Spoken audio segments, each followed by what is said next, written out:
Các người muốn làm gì? Các người làm gì vậy?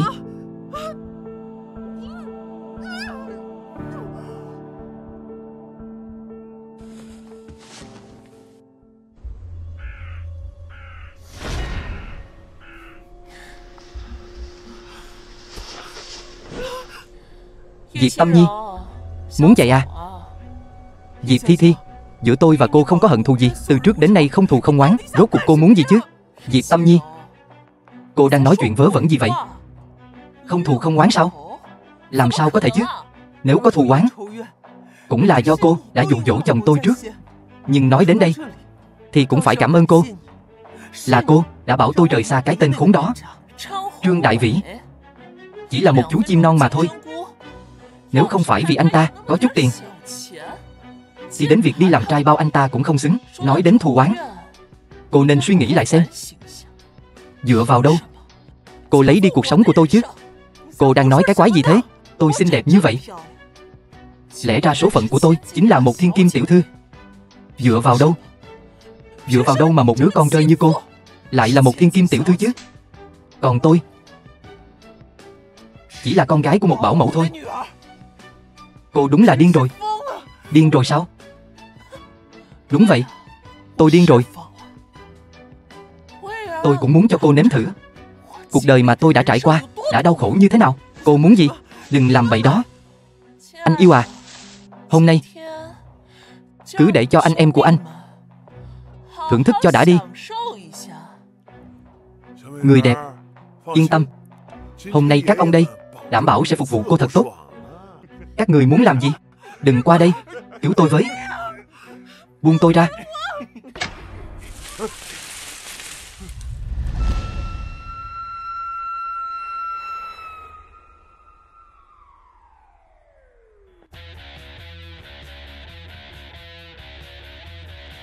Lâm Nam,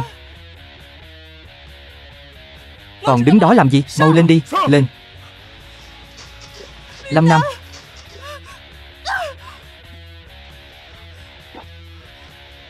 phim được dịch, thuyết minh và lồng tiếng tại phim châu Á.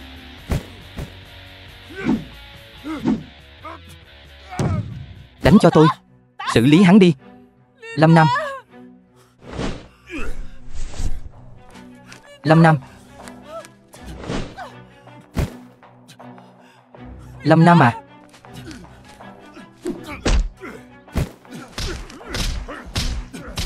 Lâm Nam, đừng đánh nữa. Đánh nữa, hắn không còn mạng về đâu. Đi. Lâm Nam, Lâm Nam à, anh không sao chứ? Tâm Nhi, xin lỗi, anh đến muộn rồi. Lâm Nam, anh từng nói sẽ bảo vệ cho em thật tốt. Lâm Nam, Lâm Nam, anh tỉnh lại đi mà. Lâm Nam, đi. Em đưa anh về nhà. Em sẽ đưa anh về nhà. Anh tỉnh rồi. Tại sao em lại khóc? Không có, chỉ là em nghĩ đến bộ dạng ngày hôm qua của anh. Em bị dọa muốn ngất đi, anh có biết không? Ngốc quá. Chúng ta chẳng phải vừa mới hứa với nhau sao? Phải bảo vệ nhau cả đời này mà. Vì vậy, em yên tâm, anh sẽ không sao cả. Càng không để em gặp chuyện. Anh nói rồi đó nhé. Anh hứa đi.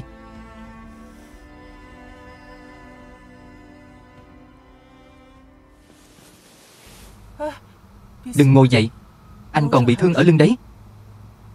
Anh muốn uống nước.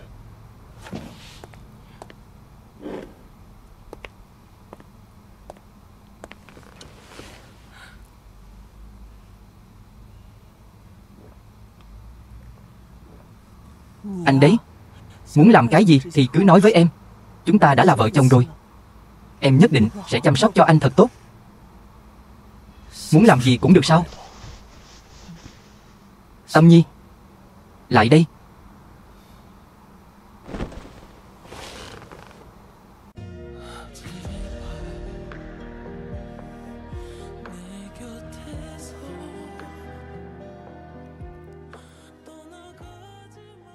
Tâm Nhi, lên đây đi. Anh nói cái gì thế? Kết tóc làm vợ chồng. Làm những gì vợ chồng chúng ta cần phải làm đi. Đừng có quậy. Đây là bệnh viện đấy. Anh bị thương ở lưng. Đau lắm. Em lên đây được không? Phim được dịch, thuyết minh và lồng tiếng tại phim châu Á.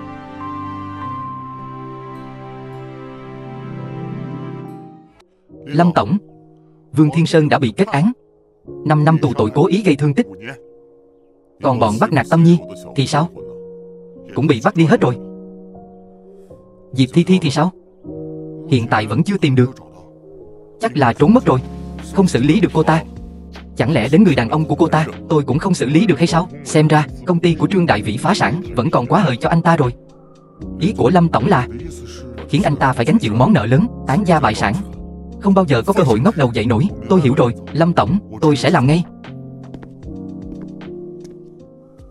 Lưu tổng à, anh không thể đi, anh không thể đứng nhìn công ty chúng tôi vi phạm hợp đồng như vậy. Anh là cổ đông cũ của chúng tôi mà, việc anh vi phạm hợp đồng thì có liên quan gì đến tôi? Công ty chúng tôi có cổ phần của anh mà. Trương Đại Vĩ à, Trương Đại Vĩ, cậu thật sự không biết mình đã đắc tội với ai sao? Chẳng qua là Diệp gia thôi mà. Chỉ là Diệp gia thôi sao? Còn có Lâm gia. Đúng là bản lĩnh không lớn nhưng lại có gan lớn. Ông trời sắp sập xuống rồi, còn nghĩ là không có chuyện gì. Lưu tổng, vậy thì sao? Người thì tôi cũng đã đắc tội rồi, chuyện cũng đã xảy ra rồi. Anh không thể thấy người gặp nạn mà không cứu chứ. Nếu anh nói như vậy thì tôi sẽ không trả lại. Số cổ phần của anh đâu đấy? Không trả thì không trả. Tôi sẽ không vì số tiền đó mà đắc tội với Diệp gia và Lâm gia đâu. Lưu tổng, anh không thể thấy nạn mà không cứu chứ. Anh phải giúp tôi. Tránh ra đi. Lưu tổng à, anh không thể đi. Lưu tổng à. Đồ khốn.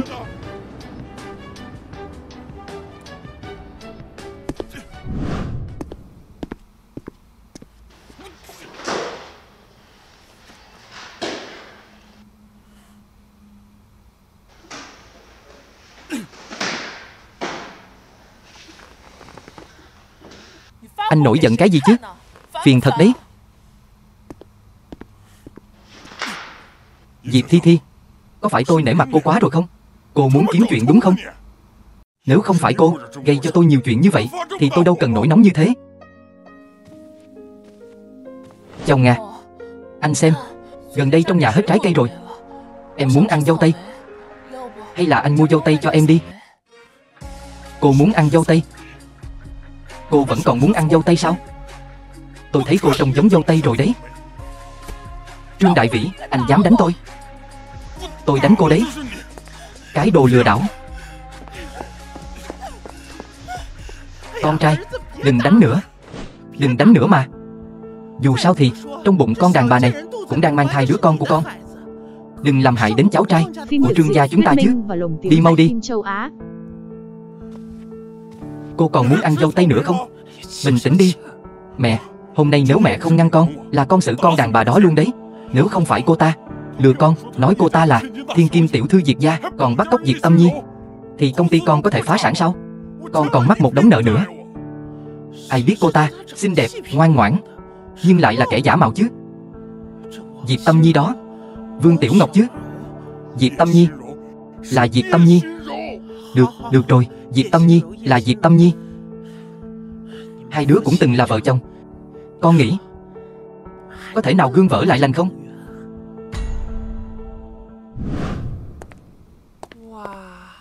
Giá như tôi có thể ôm một ngôi sao lớn như vậy thì tốt rồi.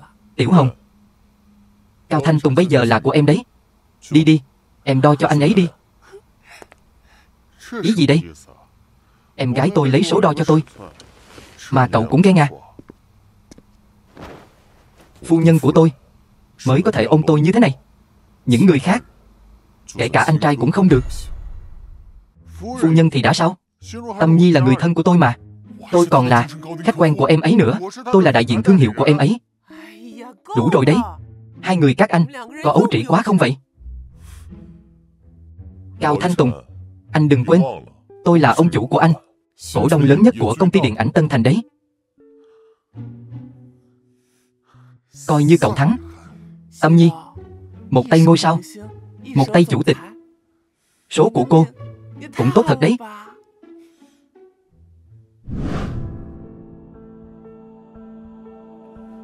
Con trai, đây là món đồ quý mà bà của con để lại cho mẹ, là miếng ngọc bội cổ. Đây là vật gia truyền của Trương gia chúng ta. Năm đó Tiểu Nhi cũng rất thích nó. Nhưng năm đó chúng ta và Tiểu Nhi cãi nhau căng thẳng như vậy. Cô ấy sẽ không quay lại nữa đâu. Con không hiểu đâu, con trai. Con và Tiểu Nhi là tình cảm thời niên thiếu. Đó gọi là mối tình đầu. Cả một đời người, điều khó quên nhất chính là mối tình đầu. Mẹ, nhưng đó là Lâm Nam. Phim được dịch, thuyết minh và lồng tiếng. Con lấy gì để so với Lâm Nam chứ? Con ngốc quá đi. Con hẹn con bé ra trước đã. Lấy cớ là để ôn lại kỷ niệm, xem thái độ của con bé. Nếu mềm mỏng không được, vậy thì dùng vũ lực để ép buộc. Anh hay lắm. Tôi đang mang thai đây. Vậy mà anh còn định lén lút phản bội tôi. Anh có phải là người không vậy? Diệp Thi Thi, cô bình tĩnh đi. Tôi nói cho cô biết, bản thân cô chính là tiểu tam đấy. Diệp Tâm Nhi với tôi mới là một cặp. Anh làm gì đấy?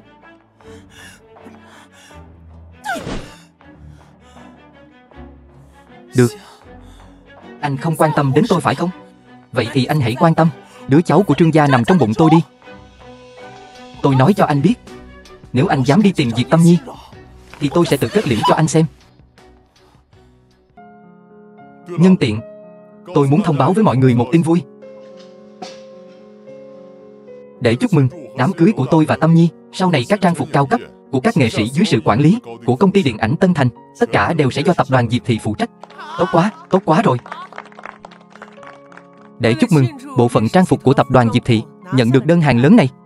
Tối nay, tôi quyết định mời mọi người ăn tối ở khách sạn Hoàng gia. Tôi sẽ trả tiền. Tốt quá, tuyệt vời quá. Khách sạn Hoàng gia, chỗ đó không phải nổi tiếng là đắt đỏ sao? Sợ gì chứ, dù sao thì cũng là tài sản của Diệp gia mà. Phu nhân đã cho mọi người phúc lợi như vậy rồi, vậy tôi cho gì thì được đấy. Chi bằng để tôi bảo công ty điện ảnh Tân Thành gọi hết nghệ sĩ qua đây cùng mọi người vui chơi. Được, tốt quá.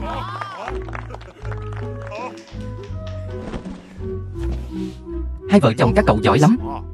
Xem tôi như một công cụ thật sao?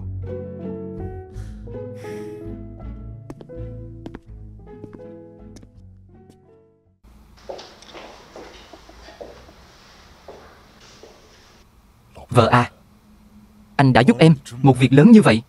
Em định báo đáp anh thế nào đây? Làm gì có ai giúp đỡ người khác một chút mà đòi được báo đáp chứ? Đồng nghiệp công ty đều có phúc lợi rồi, anh không biết đâu. Anh cũng muốn có. Đồ lưu manh. Đúng là anh muốn giở trò lưu manh với em đấy.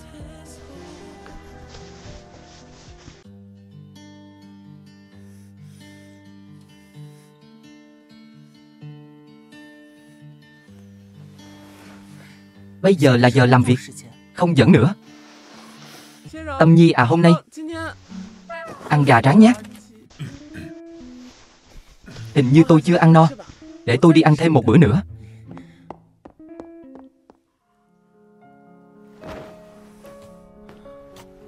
Nhân viên của em rất hiểu chuyện. So với tên nhóc Cao Thanh Tùng thì họ hiểu chuyện hơn nhiều. Giờ làm việc chú ý hình tượng đi. Anh sẽ cố gắng.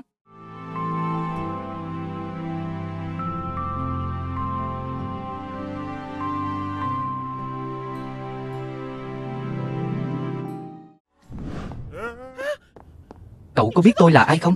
Mà dám cản tôi, không biết cũng không quen. Tôi là người quen của Diệp tổng các người, Diệp Tâm Nhi đấy. Dựa vào bà sao? Mỗi ngày đều có rất nhiều người đến gặp Diệp tổng của chúng tôi. Ai cũng nói là người quen Diệp tổng. Đi mau đi, cút đi. Cái đồ chó canh cửa này, dám xem thường người khác hả? Phim được dịch, thuyết cậu minh làm gì vậy? tiếng tại phim Đi châu đi, Á. mau cút đi. Để cho tôi vào trong. Để tôi vào trong, làm cái gì vậy? Đi ra đi.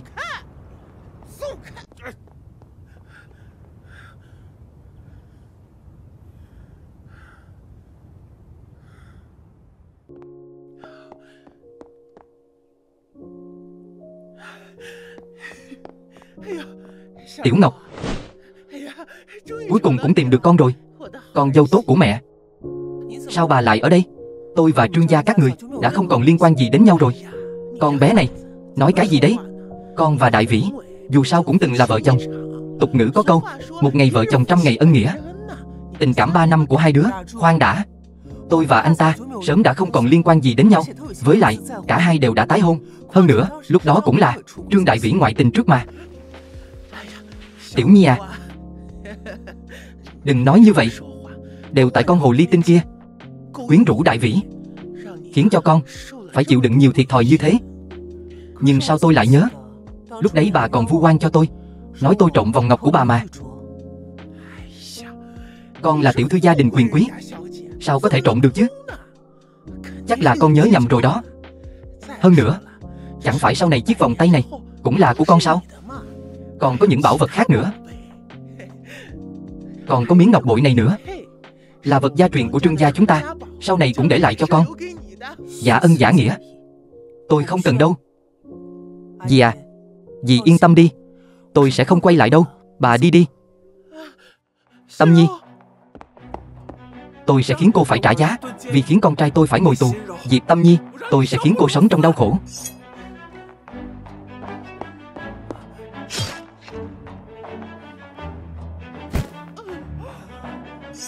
Tâm Nhi,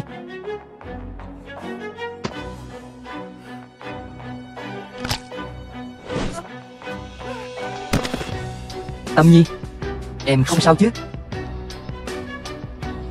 Tâm Nhi, Tâm Nhi à, mau gọi xe cấp cứu.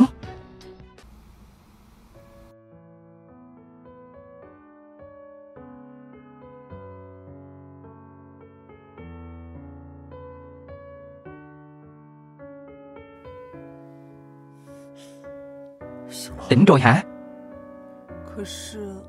Sao em lại ở trong bệnh viện? Phim được dịch. Đột nhiên em ngất xỉu, dọa anh sợ quá đi mất. Cũng may, sau khi bác sĩ kiểm tra, nói không có gì nghiêm trọng cả, chỉ là vì hoảng sợ quá mức. Còn bọn họ, mẹ của Trương Đại Vĩ bị tổn thương nội tạng, sau khi được cấp cứu thì không có gì nghiêm trọng cả. Còn mẹ nuôi của em bị bắt đi rồi. Đúng thật là ác giả ác báo mà. Không có được như vậy nữa nhé. Đột nhiên ngất xỉu, không có được dọa anh như vậy nữa đấy. Em biết rồi.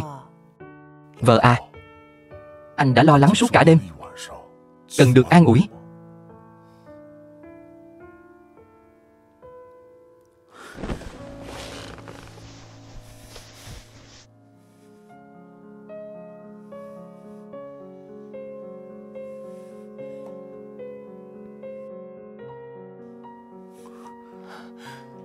Thôi nào, đây là bệnh viện đó. Anh ôm một chút thôi. Một chút thôi mà, có được không?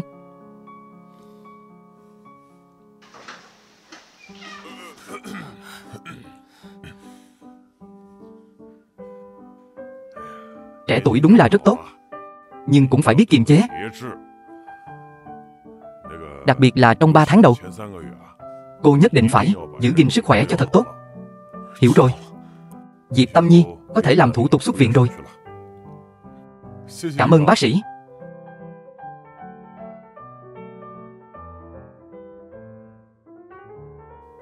Em nghe chưa đó? Bác sĩ bảo em phải nghỉ ngơi thật tốt. 3 tháng đầu sao? Chẳng lẽ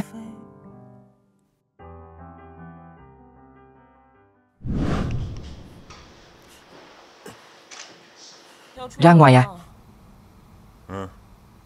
Đi đâu đấy? Thăm mẹ tôi.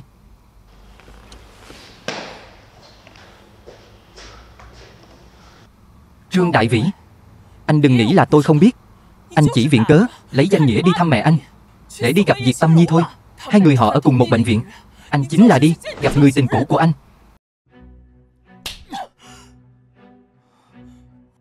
Diệp Thi Thi, tôi nhịn cô hơi lâu rồi đấy. Tôi không quan tâm, dù sao tôi cũng không đồng ý anh đi gặp người tình cũ của anh. Tránh ra. Diệp Thi Thi, cô tỉnh táo lại đi. Bản thân cô là người thứ ba. Bản thân cô là hồ ly tinh. Tôi và Diệp Tâm Nhi mới là một đôi. Tôi không cho anh đi. Tôi không cho phép. Cô đừng tưởng mình đang mang thai thì tôi không dám đánh cô nhé. Trương Đại Vĩ, quá hạn không trả tiền, cậu cũng gan lắm. Đại ca, cho tôi thêm chút thời gian đi, tôi nhất định sẽ tìm cách. Ngôi nhà trông cũng đẹp đấy, lấy để trả nợ đi, chắc là vừa đủ đấy. Nếu như không còn cách nào nữa thì lấy nhà để trả cũng được. Anh đừng vội, tôi nhất định sẽ đem tiền về. Anh không được đi, tránh ra. Diệp Thi Thi, tôi nói cho cô biết, tôi chính là đi tìm Diệp Tâm Nhi đấy. Tôi là đi tìm cô ấy đấy. Tôi không tìm cô ấy thì cô có 20 triệu để đưa cho tôi không?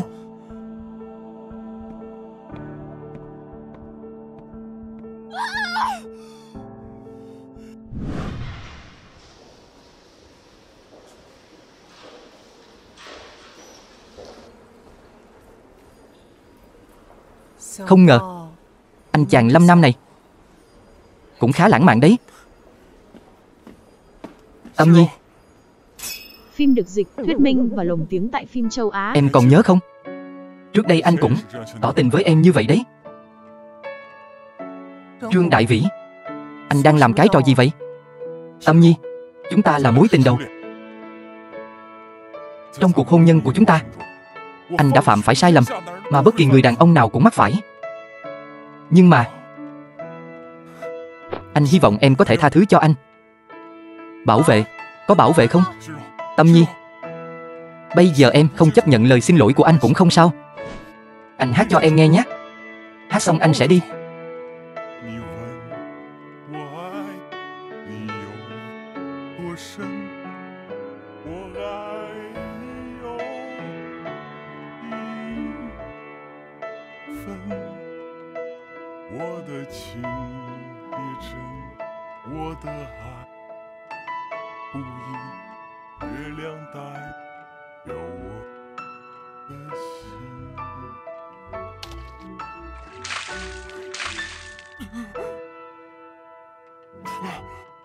Ai vậy?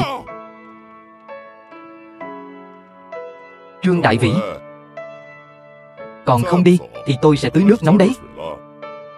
Anh xuống đây cho tôi. Anh nghĩ tôi sợ anh sao? Tâm Nhi, nhưng mà em yên tâm, anh sẽ còn quay lại.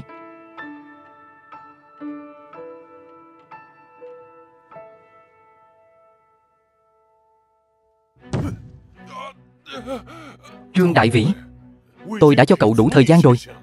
Hoặc là hôm nay cậu thế chấp nhà cho tôi, hoặc là cậu nhảy ra khỏi cửa sổ, thì khoản nợ này coi như được giải quyết. Đại ca, nhưng đây đang là tầng 24 mà. 3 2, nhà cho anh đấy. Tôi ký. Tôi ký mà.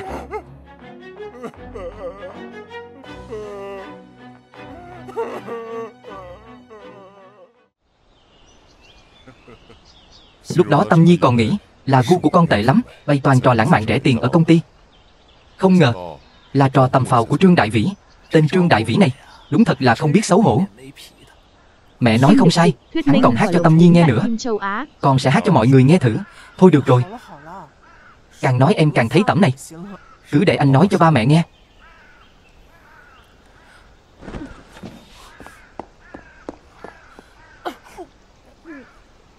Tâm Nhi, em không sao chứ? Không sao. Có phải dạo này con lại ăn bậy bạ rồi không? Con gái, không sao chứ? Con không sao. Đi, anh đưa em đi bệnh viện. Em không đi đâu. Tại anh hết đấy. Tại anh sao? Đúng, đều do anh mà ra đấy.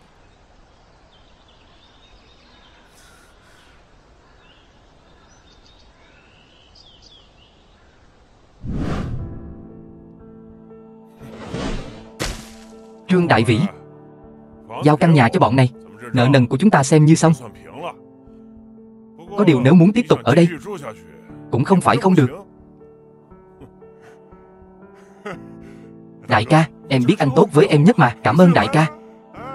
Khoan đã, anh cậu luôn yêu thích sự mới mẻ mà. Nhìn cậu thế này, vợ cậu mà có đi theo cậu cũng không sung sướng gì. Để cô ấy lại cho bọn anh đi.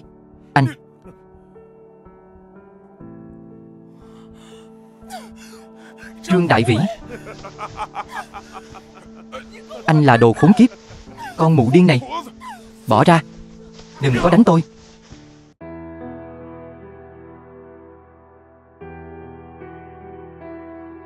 Tội nghiệp quá, mang thai to thế này rồi còn phải ra ngoài xin ăn nữa.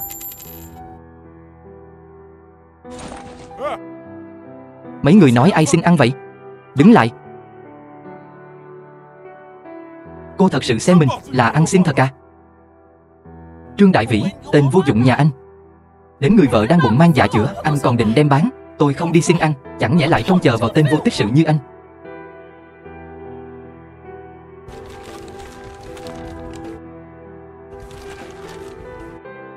Cho anh đi. Đưa cho anh. Trả cho tôi. Trương Đại Vĩ, trả đây. Đưa cho tôi.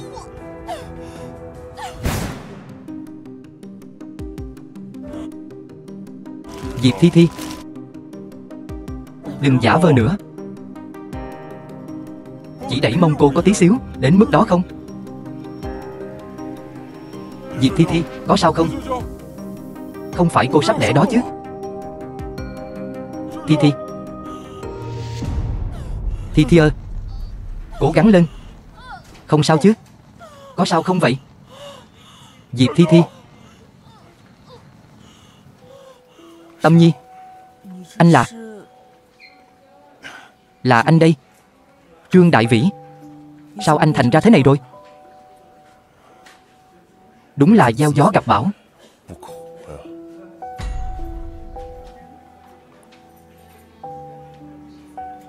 Em có thai rồi à? 5 tháng rồi.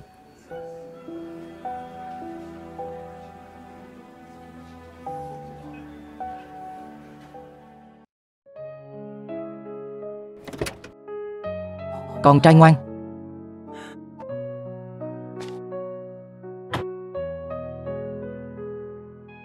Chồng ơi anh nhìn này, em sinh cho anh một đứa con trai này. Diệp Thi Thi, đứa bé này là của tôi sao? Chồng, anh nói điên khùng gì vậy? Đứa bé này mà không phải của anh, vậy chẳng lẽ nó là con hoang? Diệp Tâm Nhi có thai rồi.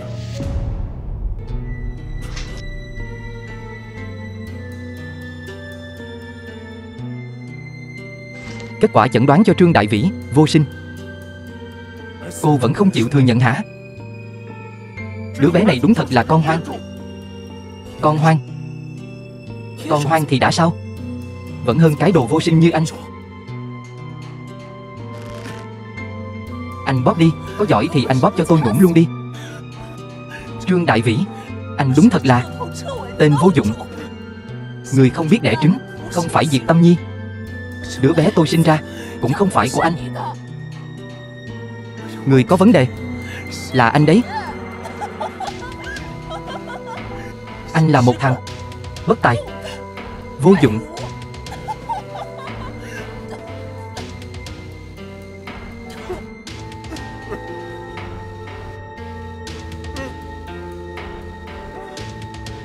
Trương Đại Vĩ, nếu không phải anh xung phong, người bây giờ đổ vỏ cũng không đến lượt anh làm đâu. Thứ cặn bã như anh xứng đáng bị cả đời cô độc, không con không cháu. Đổ vỏ thì đổ vỏ, không thể để người khác biết là Trương Đại Vĩ tôi vô sinh được. Đưa đứa bé đây. Trả đứa bé lại cho tôi. Trả con cho tôi. Trương Đại Vĩ,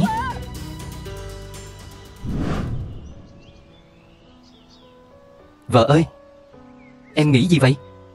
Em đang nghĩ nên đặt tên con là gì. Vợ anh giỏi thật nhỉ, tặng cho anh cả một cặp song sinh. Anh nghĩ xong tên rồi. Chị thì tên Lâm Thanh Thư, em gái thì tên là Lâm Thanh Huyền. Sao anh biết chắc là hai bé gái chứ? Nếu là hai bé trai thì sao? Có khi nếp tẻ đủ hết thì sao? Nhưng anh muốn một bình rượu mơ. Vậy nếu là con trai thì sao? Thì đành làm phiền vợ sinh thêm đứa nữa vậy.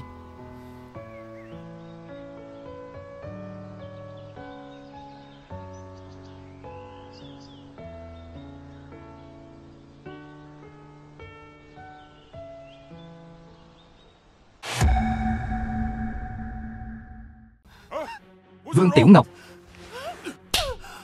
Vương Tiểu Ngọc, tôi chiều cô quá rồi đúng không? Cô thử đụng vào Thi Thi một lần nữa xem. Chồng à, anh vì cô ta mà đánh em à?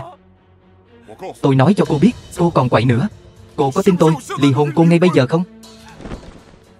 Là em quậy hay là anh làm càn? Diệp Thi Thi.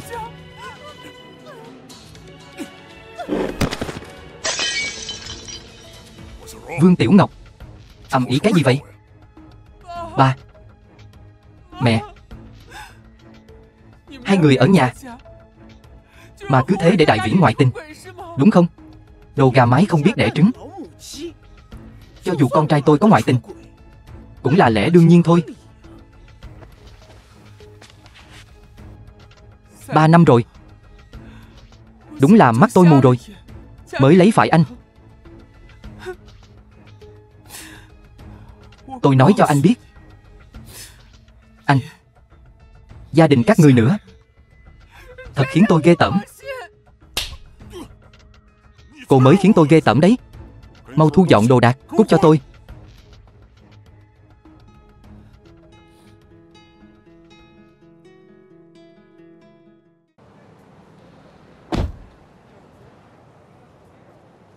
Ở đây à? Đúng à. Dựa theo địa chỉ mà trung tâm hiến máu cung cấp thì địa chỉ tiểu thư đang sống chính là ở đây. Tiểu thư là con gái duy nhất của người giàu nhất Long Thành, lại phải ở đây 20 năm. Chắc chắn đã chịu nhiều khổ cực. Chúng ta nhất định phải đưa được tiểu thư về. Vâng. Hóa ra đây là tập đoàn Diệp Thị.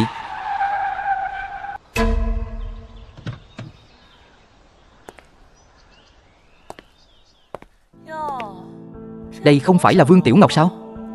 Sao nào? Đến tập đoàn Diệp Thị phỏng vấn làm nhân viên vệ sinh sao? Xin lỗi, tôi ở công ty này là thực tập sinh. Bây giờ lao công cũng phải thực tập sao? Là nhà thiết kế. Vương Tiểu Ngọc, cô không xem cái đôi bàn tay thô ráp của cô mà còn làm nhà thiết kế.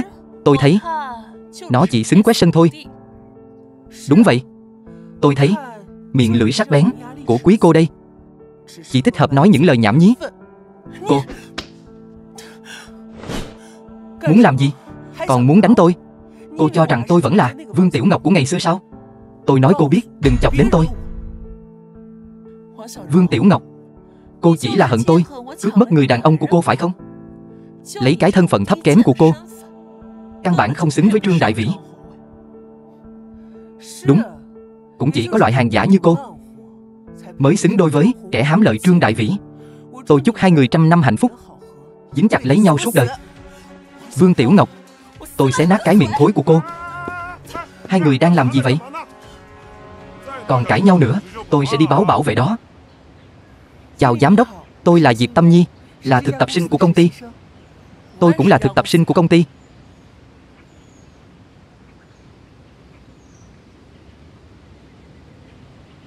Nghe nói đại tiểu thư thất lạc nhiều năm của tập đoàn Diệp Thị vừa mới trở về và được sắp xếp làm thực tập ở công ty. Nhìn áo quần sang trọng của cô gái này, còn chạy xe sang tới. Phải chăng là cô ấy? Cô có phải là Diệp tiểu thư không? Tôi là giám đốc của công ty. Cô vừa mới tới đây, không quen thuộc nơi này lắm. Hay là hãy để tôi đưa cô đi làm thủ tục nhận việc nhé. Mời ạ. Chào mọi người, tôi là thực tập sinh mới của phòng thiết kế thời trang. Tôi tên là Diệp Tâm Nhi. Mọi người cứ gọi tôi Tiểu Nhi là được.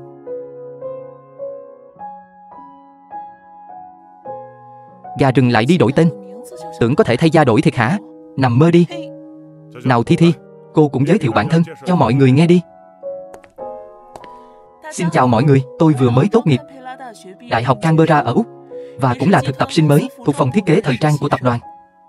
Tên tôi là Diệp Thi Thi. Ai đặt hàng vậy? Là tôi. Tôi có đặt cà phê cho mọi người. Mới đến còn vụng về, mong mọi người chiếu cố tôi nhé. Chúng ta cảm ơn Thi Thi đi. Cảm ơn Thi Thi. Cô nghe nói gì chưa? Đại tiểu thư đã mất tích bấy lâu của tập đoàn vừa được tìm thấy rồi. Hơn nữa, còn vừa mới nhận việc ở công ty mình nữa. Thật sao? Vậy có khi nào là người của phòng mình không? Có thể lắm đó. Nếu có thể kết thân với đại tiểu thư thì tôi giàu to rồi. Đúng, đúng đó. Không phải tôi đã nói với quản gia nhà tôi đừng nói lung tung ra ngoài rồi sao? Sao mọi người đều biết cả rồi? Thi Thi, không lẽ cô chính là thiên kim đã thất lạc nhiều năm của tập đoàn thật hả?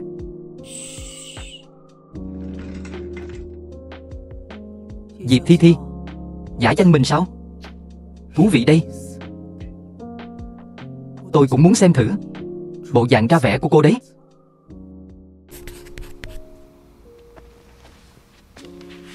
Tập đoàn Diệp Thị, với sự góp sức của Diệp phu nhân, mảng thiết kế thời trang vẫn luôn giữ vị trí đứng đầu trong ngành. Trang phục nam cao cấp lần này cũng là do khách hàng thân thiết của chúng ta đặt. Giám đốc Cao, vậy bản thiết kế cao cấp này, những người mới chúng tôi có được tham gia không? Cô Thi Thi hỏi rất hay. Đương nhiên người mới cũng có thể tham gia thiết kế. Đây cũng chính là quan điểm trước giờ của Diệp phu nhân, đặt hiệu quả thiết kế lên trên hết. Vậy còn chất liệu và màu sắc yêu thích, bên phía khách hàng có yêu cầu gì đặc biệt không? Những vấn đề này cô đi mà hỏi các đồng nghiệp bên bộ phận thông tin khách hàng nhé. Không phải chứ? Mấy chuyện nhỏ như vậy cũng hỏi tôi. Tôi đến đây là để trả lời những vấn đề thiếu chuyên nghiệp này hả?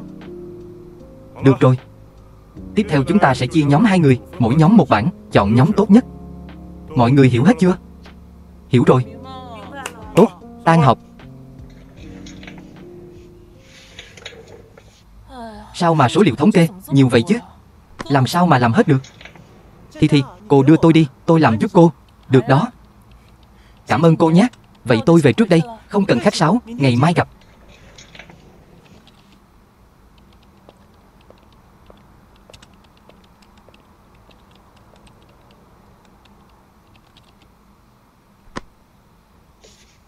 Phim được dịch cuối cùng thì cũng xong. và lồng tiếng tại phim châu Á. Lát nữa chúng ta đi ăn nhé. Được đấy. Cô, giúp tiểu thư Thi Thi làm phần thống kê số liệu này đi, đưa tôi trước 8 giờ. Phần việc của tôi đã làm xong rồi. Đây là phần việc của cô ta, phải do cô ta làm chứ. Cô ấy có thân phận thế nào? Cô có thân phận gì? Diệp Tâm Nhi. Đừng có mà rượu mời không uống. Cô muốn nịnh hót Diệp Thi Thi, đó là việc của cô. Đừng có làm phiền tôi. Tôi không muốn xui xẻo. Không được đi. Cô có thái độ gì với tiền bối vậy hả? Mời Diệp quản gia. Diệp quản gia tới thăm mọi người đây. Chào giám đốc, chào Diệp quản gia. Hai người vẫn chưa tan làm à? Diệp quản gia thay mặt chủ tịch đến công ty chúng ta để thăm hỏi nhân viên mới đấy. Chủ tịch quả thật là rất chu đáo với nhân viên mới. Diệp quản gia, ông muốn biết thêm gì có thể hỏi tôi ạ. Tôi khá là thân thiết với các đồng nghiệp mới ạ. Cô đây cũng là nhân viên mới đúng không? Làm việc ở tập đoàn Diệp Thị, có quen việc không? Môi trường làm việc của công ty rất tốt ạ. Cứ để tôi.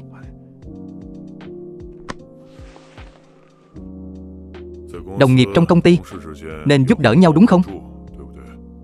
Vâng đúng ạ. Diệp quản gia cứ yên tâm, nhất định chúng tôi sẽ dốc sức giúp đỡ Diệp tiểu thư ạ, phải không?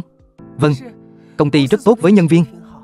Ví dụ như chị đây, hôm nay chị ấy đã tìm cơ hội giúp đỡ Thi Thi 2 lần rồi ạ. Có phải không chị? Giúp đỡ lẫn nhau ấy mà, giúp đỡ nhau thôi. Nếu đã vậy thì chị giúp người giúp cho trót, đưa Phật đến Tây Thiên đi.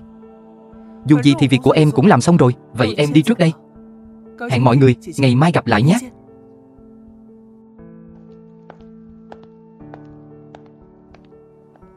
Vậy cô làm việc đi. Vâng. Cảm ơn quản gia. Diệp quản gia đi thong thả à. Biểu hiện cho tốt nhé.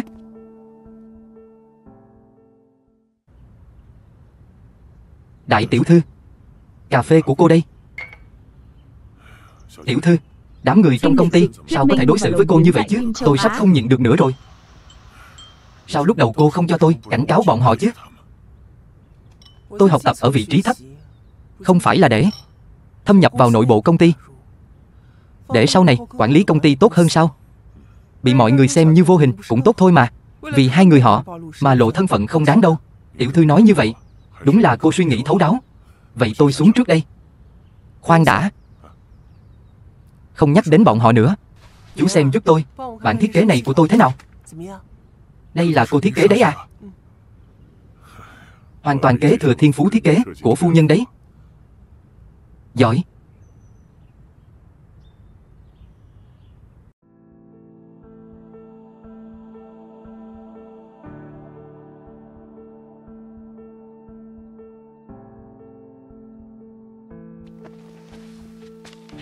Cô Thi Thi, cô đúng là có tài năng thiên bẩm. Bản thiết kế này vô cùng tinh tế, giỏi hơn nhiều so với những người có thâm niên như chúng tôi.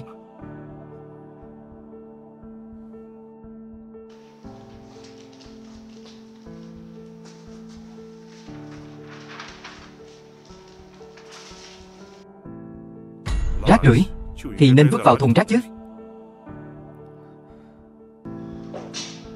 Giám đốc, cho dù anh không thích tác phẩm của tôi thì ít nhất cũng đừng chà đạp nó chứ. Rác rưởi thì không xứng được tôn trọng. Anh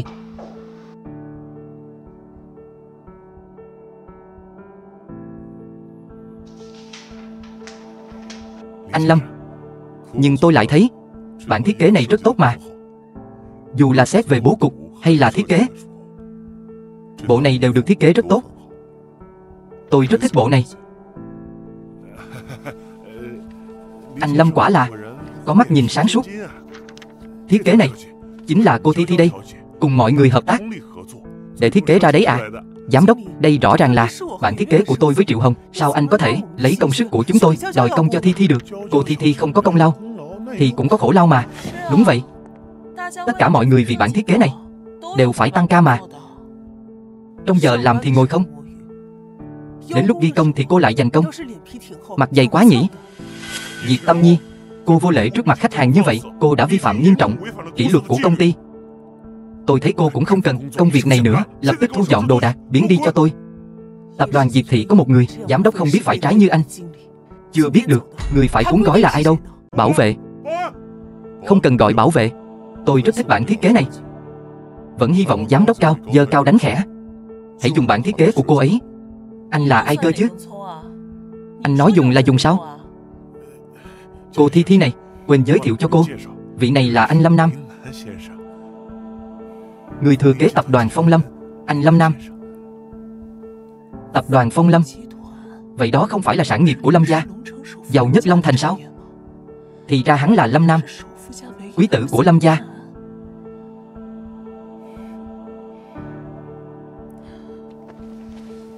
Anh Lâm, mắt của anh đúng thật là độc đáo. Thiết kế của cô Diệp đây cực kỳ bình thường, nhưng kỹ thuật lật mặt lại rất cao siêu nhỉ. Anh Lâm, anh đang nói gì vậy? Hay là vậy đi, lát nữa tôi mời anh ăn cơm. Để tạ lỗi khi nãy tôi lỡ mạo phạm anh. Không cần đâu, tôi đến đây chỉ là vì công việc. Giám đốc Cao, Phim được dịch, thuyết đưa minh tôi đi và xem lồng tiếng những bản tại thiết phim kế đã châu làm Á. trước đây. Được, vậy thì tôi sẽ để cô Thi Thi nói cho anh nghe. Không cần, để cô ấy đi.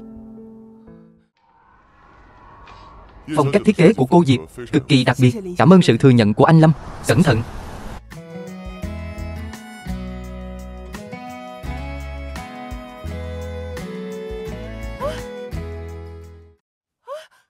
Đứng yên, để tôi giúp cô.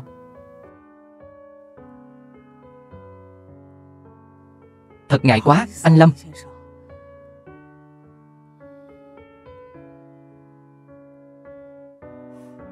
Lần sau nhớ chú ý an toàn.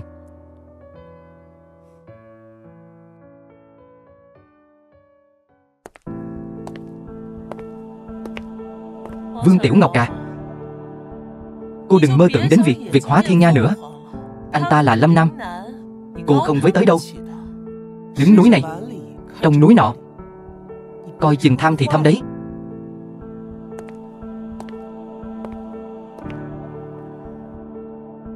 Vương Tiểu Ngọc, tôi sẽ không để cô sống yên ổn đâu. Ôi trời, Tiểu Ngọc à, cô là thực tập sinh có thành tích tốt nhất của chúng ta lần này đó. Chuyện trở thành nhân viên chính thức chắc không có vấn đề gì đâu. Cô cũng đứng thứ hai. Chúng ta cùng trở thành nhân viên chính thức, sau này cùng nhau cố gắng.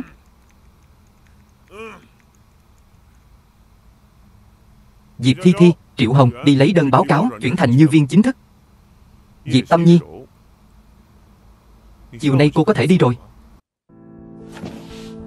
Giám đốc, thành tích khảo sát lần này rõ ràng là tôi cao nhất. Tại sao tôi không thể trở thành nhân viên chính thức? Công lý của công ty ở đâu vậy? Tôi chính là công lý. Tôi nói để ai trở thành nhân viên chính thức thì người đó sẽ thành nhân viên chính thức. Cô là cái thá gì chứ?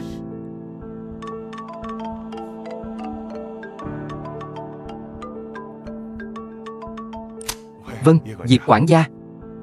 Giám đốc cao. Diệp Tâm Nhi tại sao không được lên chính thức? Cô ấy ở trước mặt khách hàng phát ngôn bừa bãi, ảnh hưởng đến danh tiếng của công ty chúng ta, nên không đủ tư cách cả. Cô ấy đã đắc tội ai hả? Anh Lâm Nam. Trang phục của Lâm Nam trong 3 năm tới đều do chính tay cô ấy thiết kế. Giám đốc cao, ai thật sự vì công ty mà làm việc? Chắc trong lòng anh biết rõ. Tôi hiểu rồi, tôi sẽ làm ngay. Phim được dịch, thuyết minh Diệp và Tâm lồng Nhi tiếng này tại phim châu Á. chẳng lẽ còn có thân phận khác? Tâm Nhi à, đơn xin chuyển lên chính thức. Tôi để ở phòng nhân sự rồi, lát nữa cô tự đi lấy nhé. À còn cái đó, tuần sau là ngày đưa người nhà đến tham quan công ty. Cô nhớ đến bộ phận nhân sự để đăng ký thông tin người nhà nhé. Tôi biết rồi, mọi người đều phải đăng ký thông tin người nhà nhé.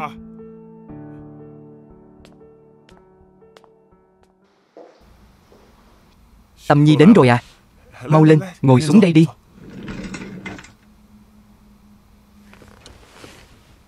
Giám đốc à, anh tìm tôi có việc gì sao? Ngày gặp mặt người nhà tuần sau, tôi thấy cô không ghi ai cả. Sao thế? Là người nhà bận quá sao? Hay là không thuận tiện? Bình thường họ đều không có ở nhà. À đúng rồi, Tâm Nhi à, vẫn chưa nghe cô nói người nhà của cô làm việc gì nhỉ? Họ à, họ đều là những người làm ăn bình thường. Bình thường thì bán buôn tạp hóa nhỏ thôi. Vậy thì tốt. Tốt rồi, không còn việc gì nữa. Cô đi đi. À đúng rồi, tối nay tăng ca, làm xong bản thiết kế mà khách hàng cần rồi hẳn về.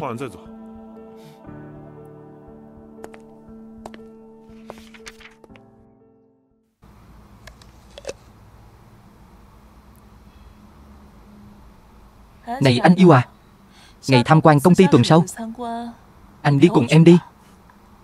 Được. Anh nói ba mẹ nuôi của Vương Tiểu Ngọc vẫn chưa biết cô ấy làm việc tại tập đoàn Diệp thì sao?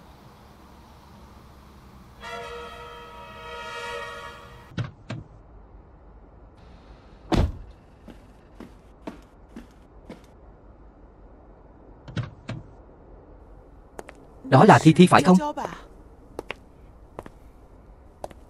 Thi Thi à, đây là chồng cô sao? Trông thật phong độ.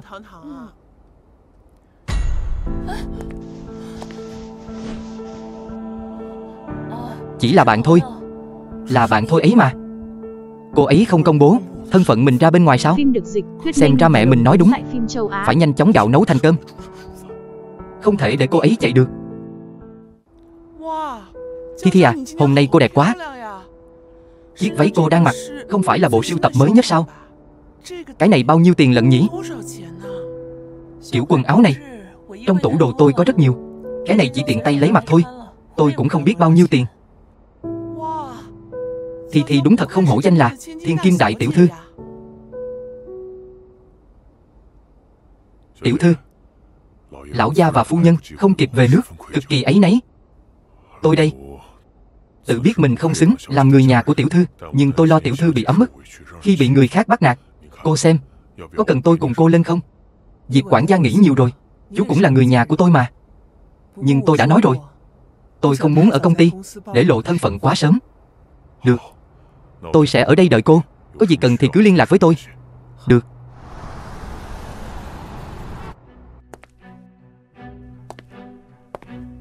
Vương Tiểu Ngọc, không nhìn ra cô cũng là người hư vinh như vậy. Thuê một chiếc xe sang trọng đến công ty phô trương thế này, cô ấy thì thuê ở đâu được chứ? Nói không chừng là đi nhờ đấy.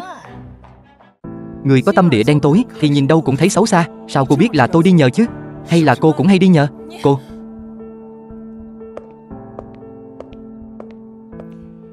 chiếc váy của Diệp Tâm Nhi và của Thi Thi hình như là mẫu trưng bày của một thương hiệu. Đúng vậy. Thi Thi, chiếc này là mẫu của năm ngoái, còn của cô ấy mặc thì là mẫu của năm nay. Quả đúng là người đẹp vì lụa mà. Diệp Tâm Nhi trang điểm lên, nhìn xinh hơn hẳn. Nó chỉ là một con gà rừng mà thôi. Thuê xe sang chạy còn mặc hàng giả. Mấy cô thật sự tưởng cô ta là Phượng Hoàng sao? Cái gì mà Diệp Tâm Nhi? Không phải là Vương Tiểu Ngọc sao? Đổi tên rồi à? Anh quan tâm cô ta hả? Tự đi mà hỏi cô ta đi. Hỏi em làm gì? Ý anh không phải vậy. Em nghe anh giải thích đi.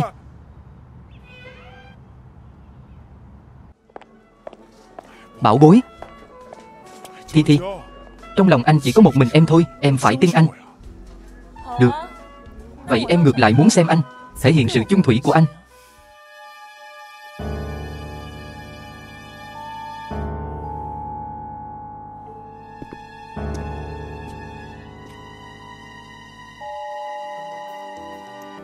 Thiết kế chiếc váy của cô quả nhiên rất tốt. Chiếc váy này mặc vào nhìn vô cùng tôn dáng. Tôi rất thích nó. Cảm ơn anh Lâm đã khen. Phim được dịch, thuyết minh và lồng tiếng tại phim châu Á.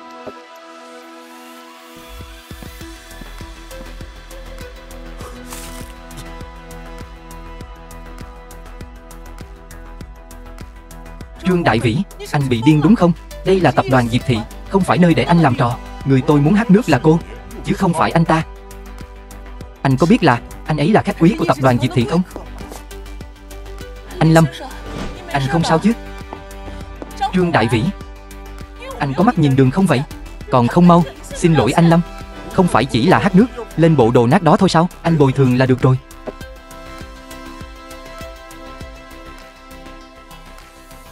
Cô vẫn ổn chứ? Tôi ổn. Được. Nếu muốn bồi thường, vậy thì tôi sẽ tính rõ ràng. Bộ đồ trên người của tôi giá niêm yết 5.800.000. Bộ váy cao cấp mà Diệp tiểu thư mặc đây là mẫu mới nhất của năm nay, giá niêm yết 12 triệu. Tổng cộng 17.800.000.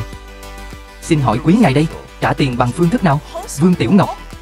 Làm sao mà cô ta có thể mặc hàng chính hãng được? Chiếc váy mà Tâm Nhi mặc là hàng chính hãng 100%. Ngược lại, chiếc váy của cô Thi Thi đây, sao càng nhìn càng giống hàng giả cao cấp vậy? Trời ơi, bộ đồ của Diệp Thi Thi chắc không phải là hàng giả đâu. Làm sao có thể? Cô ấy là Diệp Thi Thi đó. Nhưng mà kia là Lâm Nam, có thương hiệu cao cấp nào mà anh ấy chưa từng giám định qua? Chắc chắn không có sai. Phim được dịch, thuyết Vương Tiểu minh Ngọc và lồng tiếng tại phim Đại châu Vĩ Á. đã nói với tôi rồi. Mẹ của cô ở nhà người khác làm bảo mẫu. Lần trước bởi vì trộm đồ mà bị đuổi ra ngoài. Chiếc váy trên người của cô chắc chắn là ăn trộm mà có. Vị tiểu thư này, cô đang vu khống người khác. Cẩn thận, tôi sẽ gọi cảnh sát. Anh Lâm, anh đừng để bị lừa bởi vẻ ngoài yếu đuối của cô ta. Cô ta không phải hạng người tốt lành gì. Được rồi, tất cả chỉ là hiểu lầm. Hiểu lầm thôi. Tiểu thư Thi Thi, mời cô qua kia. Tôi đã chuẩn bị điểm tâm cho cô. Sao cô không đưa anh Trương đi nếm thử? Thi Thi, cút ra. Thi Thi ơi, giải tán hết đi. Anh Lâm, tôi thấy quần áo của ngài cũng ướt rồi. Hay là tôi dẫn ngài đi xử lý nhé? Cũng được. Dẫn đường, mời đi bên này.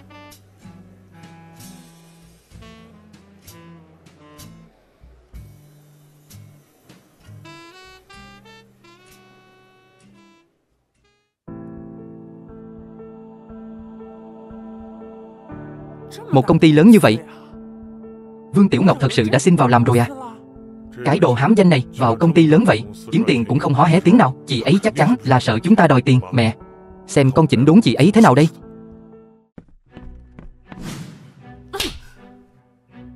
Cái đồ vong ơn bội nghĩa, hôm nay tôi cho chị biết tay.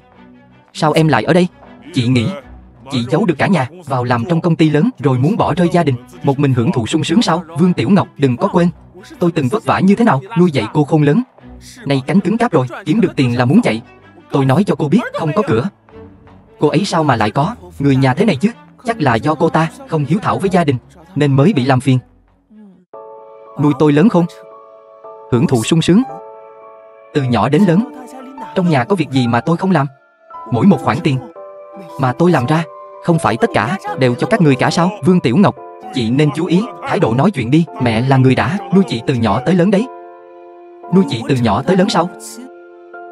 Chị vừa học hết lớp 9 đã buộc chị phải bỏ học đi làm, bán chị với giá cao cho Trương Đại Vĩ, còn đòi sính lễ cao để lấy tiền mua nhà cho em. Vương Tiểu Ngọc, thằng bé là em trai của cô, sao cô có thể máu lạnh đến vậy? không một chút quan tâm đến tình thân. Mẹ, đừng nói nhảm với chị ấy. Con thấy chị ấy không muốn phụng dưỡng khi mẹ về già đâu. Loại rẻ tiền này phải dạy cho một bài học. Phim được dịch, thuyết minh và lồng tiếng tại phim châu Á. Diệp tiểu thư vừa rời khỏi tôi thì liền gặp rắc rối nhỉ. Tôi khuyên anh bớt lo chuyện bao đồng. Hai kẻ gian díu ngoại tình.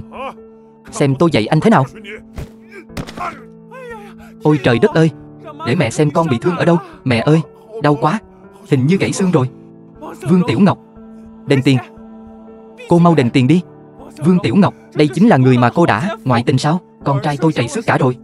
Cô phải bồi thường 200, à không, phải 400 ngàn. 400 ngàn đổi lấy một cánh tay cũng không tệ. Theo tính toán, không bằng trực tiếp đánh gãy hai tay hai chân.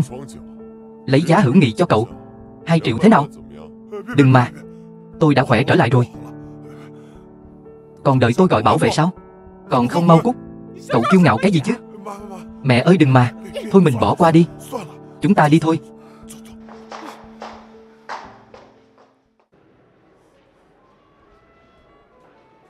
Cô không sao chứ? Mặt của cô. Tiểu Ngọc, tôi đưa cô đi trường đá. Được, đi thôi.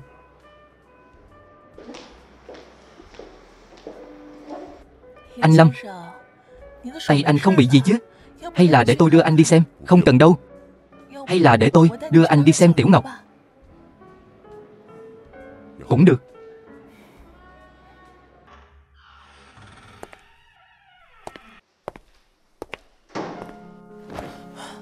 Anh Lâm, lúc nãy dáng vẻ anh dạy dỗ những kẻ xấu rất anh dũng đó.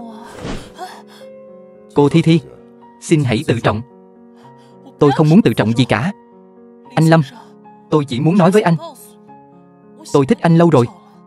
Anh có thể quay lại nhìn tôi không? Ở đây cũng không có ai cả. Cô không cần phải giả vờ với tôi. Diệp Thi Thi, cô thích tôi hay cô thích tiền của tôi? Tôi nghĩ cô biết rõ hơn tôi.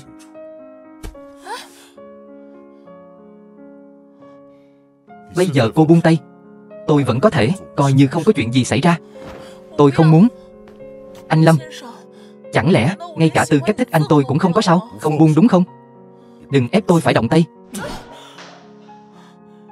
Anh Lâm, chẳng lẽ anh không biết thương hoa tiếc ngọc sao? Diệp tiểu thư, xin cô hãy tự liệu mà làm đi.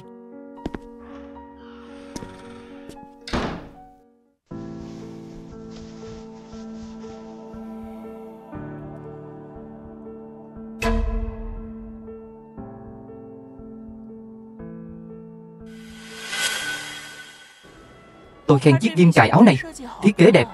Anh Lâm liền tặng cho tôi. Anh Lâm thật hào phóng với cô. Vẫn là Thi Thi của chúng ta, có sức hút. Hôm nay cảm ơn anh giúp tôi giải vây. Bị làm phiền cả ngày cũng mệt rồi. Nếu Diệp tiểu thư thật sự muốn cảm ơn tôi, chi bằng cùng nhau đi ăn đi. Bữa ăn ở khu nghỉ dưỡng suối nước nóng hương vị khá ngon. Không biết Diệp tiểu thư tối nay có thời gian không? Khu nghỉ dưỡng suối nước nóng không phải của nhà mình sao? Bây giờ mình cũng sống ở đó. Nếu qua đó cùng Lâm Nam, chắc chắn thân phận sẽ bị lộ. Anh Lâm có lòng mời rồi. Nhưng hôm nay tôi thật sự có việc. Lần sau đi. Diệp tiểu thư không sẵn lòng nhận lời mời. Vậy lần này tôi sẽ đi trước. Lần sau có cơ hội, Diệp tiểu thư không được từ chối tôi nữa đấy. Nhất định là vậy. Nhớ giữ lời đấy.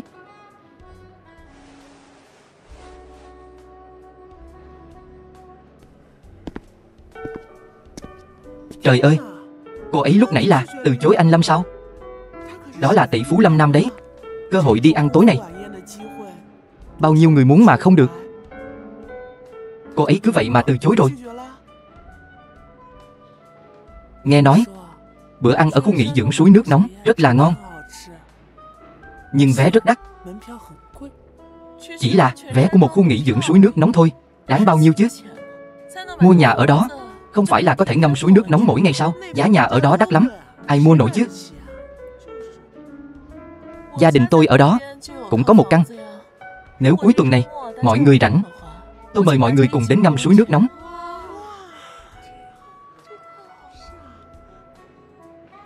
Diệp Thi Thi cũng có biệt thự ở khu suối nước nóng sao? Nhưng nơi đó chỉ có 36 chủ hộ, trừ nhà mình ra, đâu còn ai họ Diệp.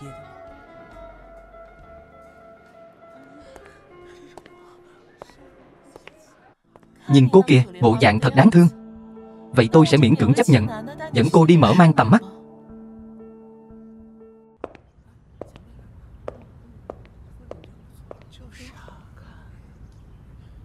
Đây không phải là nhà mình sao? Tại sao Diệp Thi Thi lại dẫn mọi người đến đây? Hoan nghênh mọi người đến tham quan nhà tôi. Trời ơi, Thi Thi, nhà cô thật là to, thật sang trọng, thật đẹp. Biệt thự ở khu nghỉ dưỡng suối nước nóng chỉ là một trong số những bất động sản của gia đình tôi. Trang trí cũng chỉ có thể coi là bình thường. Lần sau tôi sẽ đưa mọi người đi tham quan căn ở Hải Hồ Quốc tế, biệt thự ven biển. Hải Hồ Quốc tế, nghe nói giá nhà ở bên đó đều là hàng trăm triệu. Thuyết minh và lồng tiếng tại phim châu Á. Đặc biệt là căn hoa viên hoàng gia, đó cũng là của nhà tôi. Hải Hồ Quốc tế, biệt thự độc lập trong hoa viên hoàng gia, không phải đều là của nhà mình sao? Sao lại thành ra của Diệp Thi Thi rồi? Thi Thi đúng là thiên kim tiểu thư. Vài căn biệt thự đã là gì chứ? Đến công ty cũng là do nhà cô ấy mở. Thi Thi, lần sau đến nhà cô, có phải là có thể gặp chủ tịch không? Bây giờ họ đang ở nước ngoài. Sau này nếu có cơ hội, tôi nhất định sẽ giới thiệu cho mọi người. Mạo danh mình thì thôi đi. Cả hành tung của ba mẹ mình, cô ta cũng biết. Diệp Thi Thi, rốt cuộc cô là ai? Tại sao lại biết nhiều về nhà tôi như vậy? Diệp Thi Thi à? Cô nói đây là nhà của cô. Nhưng lần trước, lúc tôi đến đây, sao lại không gặp được cô vậy? Diệp Tâm Nhi, đừng có khoe khoang nữa. Loại như cô đây, vừa quê mùa lại thấp hèn, sao có thể đã đến nhà tôi chứ? Cô đấy, ngay cả cửa của khu này cũng không vào được. Vậy nếu cô nói đây là nhà của cô, dẫn đường đi, để tôi xem. Không có chìa khóa, làm sao cô vào được nhà của tôi đây?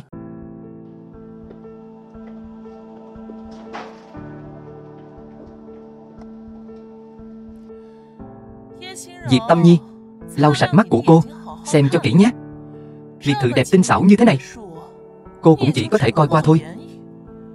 Vậy thì mời cô Thi Thi dẫn chúng tôi đi tham quan nhé. Trong nhà muốn ăn muốn uống gì, mọi người cứ tự nhiên lấy nhé. Nhưng mà đồ đạc trong nhà đừng đụng vào nhé. Ba mẹ tôi thích sưu tầm đồ cổ, làm hỏng rồi thì khó giải thích lắm đấy. Khó giải thích hay là đền không nổi. Một kẻ nhà quê như cô thì thật sự làm công cả đời cũng không đền nổi. Cái quạt này là tác phẩm của Tề đại sư đúng không? Nếu tôi nhớ không lầm, trị giá hơn 20 triệu đấy. Phim được dịch, thuyết minh và lồng không ngờ cô cũng biết nhìn hàng đấy. Tác phẩm của Tề đại sư, cô cũng biết. Này, ghế sofa này là hàng cao cấp ở nước ngoài, nhưng mà nó rẻ hơn nhiều so với chiếc quạt này, chỉ hơn 10 triệu thôi. Cô đó, đừng có mà ngồi hư ghế sofa đấy. Chỉ là cái ghế sofa thôi mà, ngồi hư thì ngồi hư thôi. Bộ ấm trà sứ Thanh Hoa, đồ cổ chính gốc. Cô nhớ phải, cẩn thận đấy. Rót nước đừng làm hỏng đấy. Nếu không, bán cô rồi cũng đền không nổi. Diệp Tâm Nhi, cô nói đủ chưa? Đây là nhà tôi hay là nhà cô? Cần gì đến cô ở đây, cua tay múa chân chứ? Chuyện gì thế? Diệp Thi Thi lại có vẻ như là người ngoài. Đúng vậy đó, còn Tiểu Nhi có vẻ rất quen thuộc với nơi này, giống chủ nhân của ngôi nhà này hơn. Mấy cô có bị gì không vậy? Đừng có quên là tôi đưa các cô đến tham quan đấy. Hơn nữa, tôi vốn không hề quan tâm đồ cổ hay tranh chữ gì đó. Mấy thứ này chỉ là thú vui của ba mẹ tôi thôi. Chỉ có những kẻ quê mùa như Diệp Tâm Nhi mới rảnh rỗi ngồi đây giảng đạo thôi. Nói đúng lắm, những người giàu thật sự đâu thèm quan tâm giá cả đâu. Người giàu, người ta chỉ quan tâm đến giá trị thôi. Thôi bỏ đi, trong nhà cũng không có gì để ngắm. Tôi dắt các cô đến nhà xe, chiêm ngưỡng siêu xe nhé. Xem xe xong thì vừa đúng lúc. Chúng ta đi tắm suối nước nóng đi. Xin lỗi, tránh đường đi. Tuyệt quá, Tôi muốn xem thử siêu xe của Thi Thi từ lâu rồi.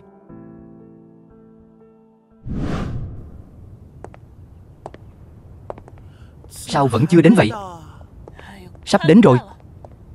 Ngay phía bắc kìa. Đến rồi á. Diệp Thi Thi, không phải cô nói suối nước nóng là của nhà cô sao? Sao mà đến đường đi cô cũng không nhớ thế? Đi thẳng về phía trước. Này không phải chứ. Tìm có cái nhà xe thôi, cô cũng phải dùng đến phần mềm chỉ đường hả? Tôi mù đường không được sao? Bình thường đều là tài xế riêng đưa tôi đi. Biệt thự to như vậy, sao tôi nhớ được nhà xe nằm ở đâu chứ?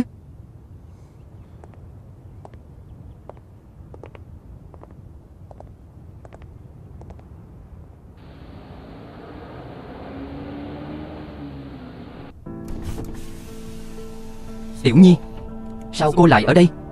Tiểu thư Thi nói muốn dẫn bọn tôi đến nhà xe phía bắc để tham quan siêu xe. Nhà xe? Nhà xe của biệt thự không phải ở phía tây sao? À đúng rồi. Nếu nhà xe mà ở phía tây, đúng là có hơi xa. Đương nhiên là tôi biết nó xa. Trước kia đều là tài xế riêng đưa tôi đến. Biệt thự to thế này, sao tôi biết được nhà xe nằm ở đâu? Chúng ta không đến nhà xe nữa, chúng ta đi tắm suối nước nóng đi. Vậy cô dẫn đường hả? Đúng, bên này này. Nhưng mà hình như suối nước nóng ở bên này mà. Còn xa hơn nhà xe nữa. Vương Tiểu Ngọc, đừng tưởng cô có mẹ làm việc ở nhà giàu có, rành đường hơn tôi một chút thì có thể thay đổi bản chất quê mùa của cô. Vậy cũng còn đỡ hơn ai đó không nhớ được đường trong chính ngôi nhà của mình. Tóm lại, Tâm Nhi có định đi tắm suối nước nóng không? Đi từ đây còn cách xa lắm. Hay là lên xe đi, tôi đưa các cô đến đó. Được đấy, có thể lên xe của Lâm thiếu gia, thật là may mắn quá. Người làm ở suối nước nóng đều biết mặt mình. Bây giờ mà qua đó thì lộ thân phận mất. Không đi được. Cảm ơn ý tốt của anh Lâm. Có điều, hôm nay tôi không tiện lắm, không đi cùng mọi người đâu. Vậy sao? Đáng tiếc thật. Phim được dịch, thuyết minh và lồng tiếng tại phim Tôi còn nghĩ mọi người đông như vậy, chi bằng cùng nhau ngâm nước nóng, thư giãn một chút. Anh Lâm, cô ấy không đi, chúng tôi có thể đi mà, có thể đưa chúng tôi đi không? Tôi chợt nhớ ra, tôi còn chút việc đang làm dở. Diệp tiểu thư, quen thuộc chỗ này như vậy, hẳn cũng là hàng xóm của nhau. Lần sau có duyên, cùng nhau tắm suối nước nóng sau nhé. Anh Lâm, đợi đã. Diệp Tâm Nhi, cô đắc tội với anh Lâm thì thôi đi, dựa vào đâu không để chúng tôi hưởng phúc một chút. Ngồi xe của anh Lâm đến đó, đúng đó.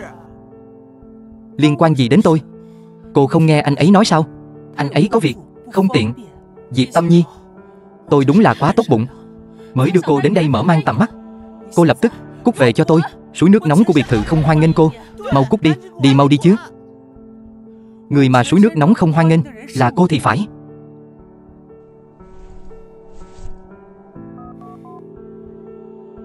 Alo, hôm nay suối nước nóng đóng cửa, không được cho ai vào. Diệp Tâm Nhi, cô đừng tưởng cô cũng họ Diệp như tôi thì cô là chủ nhân của nơi này. Cô gọi một cuộc điện thoại, nói nghỉ là nghỉ hả? Dựa vào đâu chứ?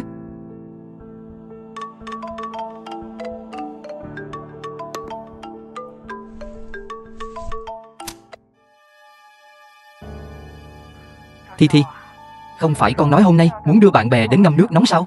Mẹ xin lỗi, mẹ vừa nhận được thông báo, hôm nay đóng cửa, không tiếp người ngoài nữa.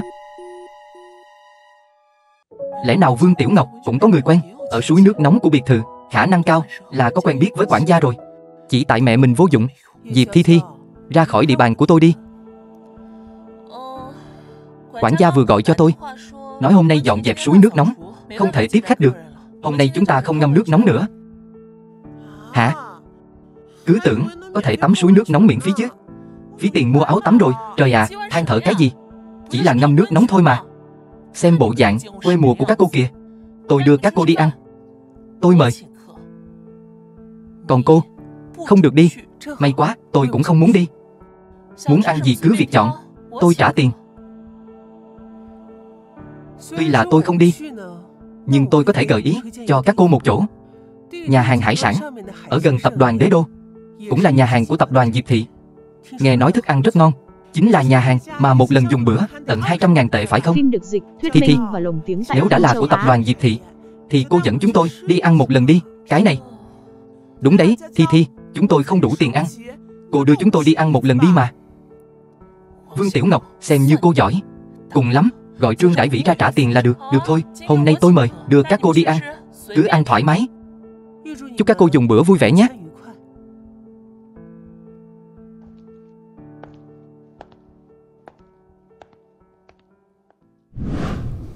Xin lỗi đại tiểu thư, là do tôi quản lý không tốt. Sâu bọ ở đâu mà không có, cũng không trách chú. Có điều, trong nhà này thật sự có tay trong rồi. Chị Châu, chị làm gì vậy? Xin lỗi tiểu thư, xin lỗi quản gia, làm có chút việc cũng hấp ta hấp tấp. Bỏ đi, lần sau chú ý hơn nhé. Cảm ơn tiểu thư. Cảm ơn cô.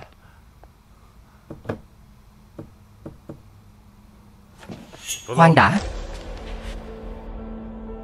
ông còn gì dặn dò à? Chị Châu, chị ở Diệp gia cũng là người làm lâu năm rồi nhỉ? Làm việc ở nhà chủ phải biết thân biết phận, đây là đạo lý đơn giản nhất. Chắc chị hiểu chứ? Tôi hiểu.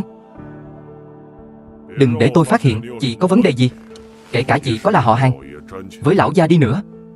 Đến lúc đó tôi cũng sẽ không giữ chị lại đâu. Tôi biết rồi. Đi làm việc đi.